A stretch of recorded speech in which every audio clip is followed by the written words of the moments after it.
नमस्कार दोस्तों, सभी का स्वागत है चार्ट मंजो की नई वीडियो में। आज के सेशन के अंदर गैप अप ओपनिंग हो गई 100 पॉइंट और उसके बाद 25,000 एक रेजिस्टेंस की तरह आज हमें लगता हुआ दिखाई दिया निफ्टी पे।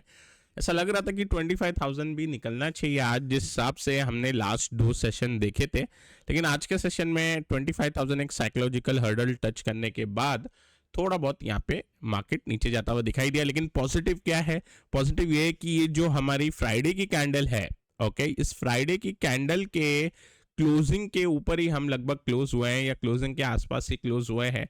इसका मतलब अभी भी स्ट्रेंथ है मार्केट के अंदर और निफ्टी के ऊपर ही हम ये चीज़ देख रहे हैं, जो थोड़ा बहुत यहाँ पे प्रॉफिट बुकिंग हुआ है साइकोलॉजिकल लेवल पे। लेकिन आने वाले सेशन में 25,000 इंपॉर्टेंट है, तो एक लेवल हम अब नोट कर लेते हैं 25,010। ओके, ठीक है, एक 10 पॉइंट ऊपर हम एक बार लीवे दे सकते हैं ऊपर के लिए। लेकिन 25,010 के ऊपर अब निकलेगा तो मेरे हिसाब से फिर वापस से एक अपसाइड मूव बननी चाहिए। खासकर अगर हम मिड कैप देखें, 1% अप है मिड कैप। यहाँ पे हम देख सकते हैं गैप अप ओपनिंग के साथ सस्टेन हुआ है मिड कैप और पॉजिटिव क्लोजिंग के साथ अच्छा खासा एक हमें यहाँ पे पॉजिटिव व्यू दे रहा है। तो यहाँ पे 59,000 और 60,000 के करीब अब हम बढ़ रहे हैं। सो ओवरऑल पॉजिटिव संकेत है। अगर हम मार्केट ब्रेथ देखते हैं तो पॉजिटिव है, काफ़ी सारे काउंटर ऊपर जा रहे हैं। बैंक ने भी अब अच्छा एक अपसाइड मूव दिखाई है। बैंक अगर आप देखें तो हम ये डिस्कस कर रहे थे कि बैंकिंग के लिए इंपॉर्टेंट 51,500 हो जाएगा। 51,500 निकालने के बाद यहाँ पे एक स्पाइक भी लगा, लेकिन स्पाइक के बाद क्या हुआ, इसने अपने एक प्रीवियस जो रेजिस्टेंस है लगभग वहां से वापस से टर्न अराउंड हो गया। तो 352 के आसपास रेजिस्टेंस है, लगभग 350 के एक का टॉप बना के फिर से नीचे है। लेकिन मेरे हिसाब से बैंक निफ्टी है मेजर कल्प्रेट, जिसकी वजह से निफ्टी नीचे आया है।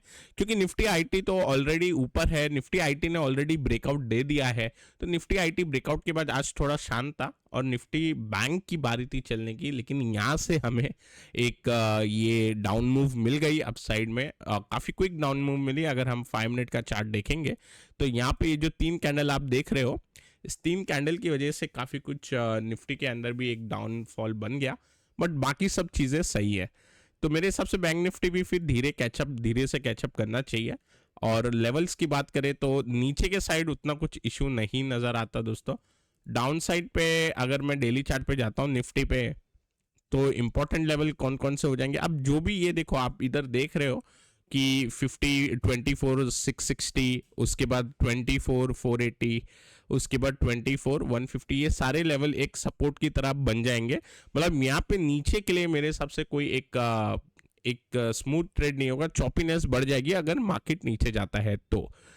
फिर भी अगर कोई लेवल हमें ध्यान देना होगा तो 24,500 के एक बार लेवल को वॉच करेंगे। 24,500 अगर टूटेगा तो थोड़ा बहुत एक बार कॉशन ले सकते हैं। बैंक निफ्टी की अगर मैं बात करूं तो यहाँ पे भी थोड़ा बहुत साइडवेज रह सकता है, लेकिन बैंक्स पे अगला अब जो इंपॉर्टेंट लेवल निकल के आएगा, क्योंकि आज हम पहुंचे थे लगभग 52,400 के आसपास, तो नेक्स्ट टाइम भी हम वेट करेंगे अब 52,800 लेवल के निकलने का। अभी 52,800 क्या है, यहाँ पे 3 बार हमें रेजिस्टेंस लगते हुए दिखाई दिया है 52,800 पे। तो यहाँ पे हम वेट करेंगे इसका। नीचे के साइड के लिए मेरे हिसाब से व्यू नहीं बनाना चाहिए और निफ्टी पे भी ऐसा नहीं लग रहा, और डेटा हमें देखना होगा।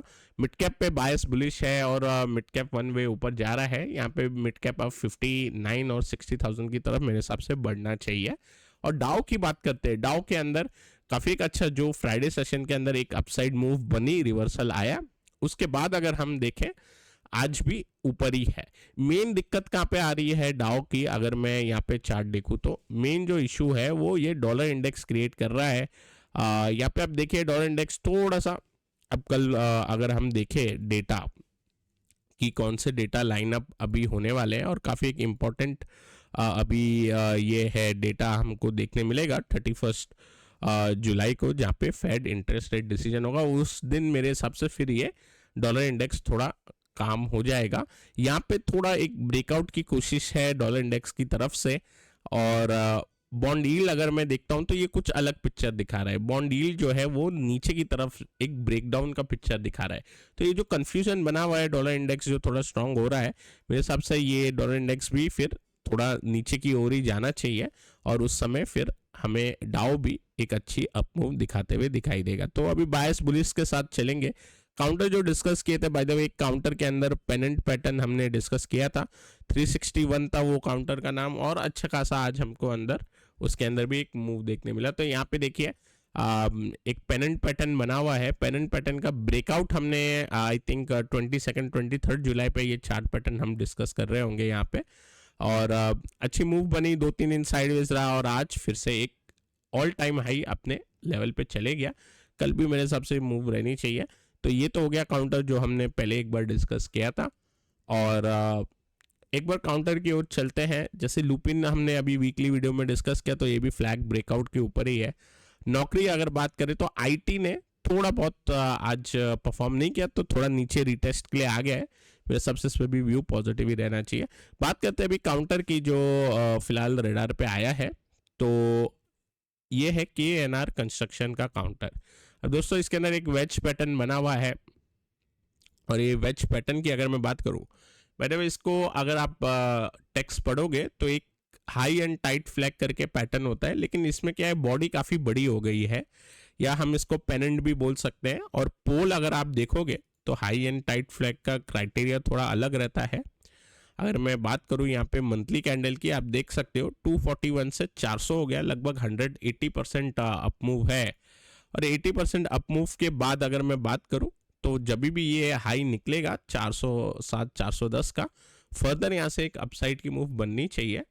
अब दोस्तों इसके अंदर वॉल्यूम काफ़ी थी जब इसने 300 का लेवल पार किया था। 2 दिन हम देख सकते हैं लगातार, इस 2 हफ्ते जिस हफ्ते 300 और उसके बाद जो मूव आई, वो 2 हफ्ते में काफ़ी ज़्यादा वॉल्यूम थी। उसके बाद एक पेनेंट जैसा पैटर्न बन गया है, मतलब एक फॉलिंग वेज आप देख सकते हो, और उसका ब्रेकआउट अटेम्प्ट दिया।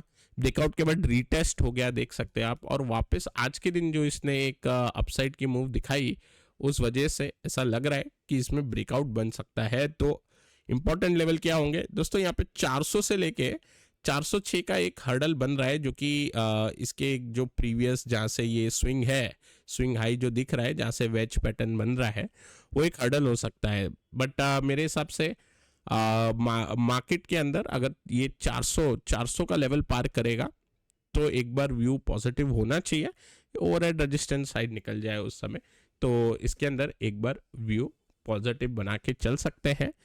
और मंथली चार्ट भी अच्छा है ओवरऑल। बाकी अगर हम बात करते हैं फर्दर निफ्टी के अंदर, जैसा मैंने आपको बताया, व्यू जो है अभी भी बुलिश है। इस वजह से अब भले ही 1-2 हमें रेड कैंडल अभी आते हुए दिखाई भी दे जाए या डोजी कैंडल बन जाए, व्यू बुलिश ही रहेगा।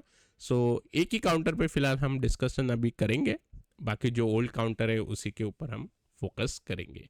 तो दोस्तों मैं आशा करता हूँ आपको ये वीडियो पसंद आया होगा। पसंद आया तो लाइक करें, नए हमारे चैनल पे सब्सक्राइब करना ना भूले। Till then take care, I will meet you in the next video.